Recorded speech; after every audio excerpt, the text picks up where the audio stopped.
কাজের স্থায়িত্ব সহ নিয়মিত পারিশ্রমিক প্রদান ও আরও বেশ কিছু দাবি দাওয়াকে সামনে রেখে এবার সোচ্চার হলো রাজ্যের কলেজগুলিতে কর্মরত অতিথি অধ্যাপকরা। দাবি আদায়ের লক্ষ্যে এবার উচ্চশিক্ষা দপ্তরের অধিকর্তা শরণাপন্ন হলেন তারা। অল ত্রিপুরা গেস্ট লেকচারার্স অ্যাসোসিয়েশনের উদ্যোগে দেওয়া হয় ডেপুটেশন। অবিলম্বে তাদের দাবি পূরণে প্রশাসন প্রয়োজনীয় ব্যবস্থা গ্রহণ না করলে আগামী দিন বৃহত্তর আন্দোলন গড়ে তোলার বার্তা দিলেন অতিথি অধ্যাপকরা।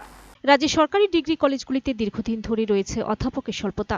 এতে করে প্রায় অধিকাংশ কলেজে ব্যাহত হচ্ছে ছাত্রছাত্রীদের পঠন পাঠন। স্থায়ী অধ্যাপক না থাকায় সবকটি কলেজে চলছে এখন মূলত অতিথি অধ্যাপকদের দিয়ে। এই অতিথি অধ্যাপকদের জন্যই কার্যত টিকে রয়েছে রাজ্যের কলেজগুলি। আর এই অতিথি অধ্যাপকরা এবার বিভিন্ন অভিযোগ এনে নানান দাবিকে সামনে রেখে রাস্তায় নামলেন। বৃহস্পতিবার এমনটি দেখা গেল আগরতলা শিক্ষা ভবনে। সরকারি ডিগ্রি কলেজে কর্মরত অতিথি অধ্যাপকরা নিয়মিত পারিশ্রমিক পাচ্ছেন না। এতে করে তারা চরম আর্থিক সংকটের সম্মুখীন।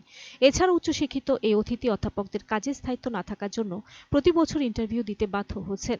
প্রতি ক্লাসের জন্য তাদের দেওয়া হয় 500 টাকা, তাও আবার বছরে সর্বোচ্চ 90টি ক্লাস। এই পারিশ্রমিক আবার সবসময় পাওয়া যায় না। নিয়মিত পারিশ্রমিক না পাওয়ার ফলে আর্থিক অভাব অনটন তাদের নিত্যদিনের সঙ্গী। এই পরিস্থিতি থেকে পরিত্রাণ পেতে এবার অতিথি অধ্যাপকরা রাস্তায় নামলেন।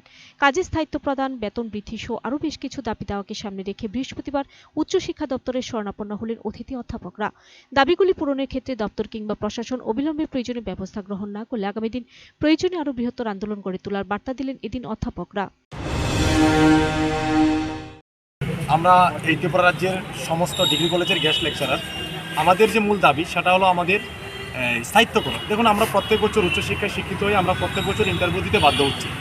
তো আমরা কেন প্রত্যেক বছর ইন্টারভিউ দিতে যাব? এবং যে এনইপি বা কলেজগুলি আমাদের দ্বারাই চলছে এবং আমাদের মাধ্যমে কলেজের এ রাজ্যের উচ্চশিক্ষা ব্যবস্থা টিকে রয়েছে। তো এ রাজ্যের সাথে এ রাজ্যের উচ্চশিক্ষা ভবিষ্যতের কথা চিন্তা করে আমাদের স্থায়িত্বকরণ পাশাপাশি আমাদের পার ক্লাস মাত্র 500 টাকা দেওয়া হচ্ছে। বছরে 90টা ক্লাস, কাউকে 70টা ক্লাস দেওয়া হচ্ছে। 70টা ক্লাস হলে 35,000 টাকা। একটা মানুষ আজকের দিনে অতিথি অধ্যাপক হয়ে 35,000 টাকা দিয়ে বাঁচতে পারে? আমাদের ওই টাকার পরিমাণ বৃদ্ধি এবং স্থায়িত্বকরণ, প্রতি মাসে স্যালারি, ওই সমস্ত দাবি দেওয়া নিয়ে আজকে আমরা হায়ার এডুকেশনের যে ডাইরেক্টর রয়েছেন ওনার সাথে দেখা করতে এসেছি। মূলত আমাদের দাবি না পূরণ না হলে আমরা আগামী দিনে বৃহত্তর আন্দোলনে যেতে বাধ্য হব। রাজ্যের সাথে আমরা বিশ্বাস করি রাজ্যের সৎ বিকাশের সরকার আমাদের দাবি পূরণ করে আমাদের স্টেট এডেড প্রফেসর হিসেবে নিয়োগ করে রাজ্যের উচ্চশিক্ষাকে আরও ত্বরান্বিত করবে।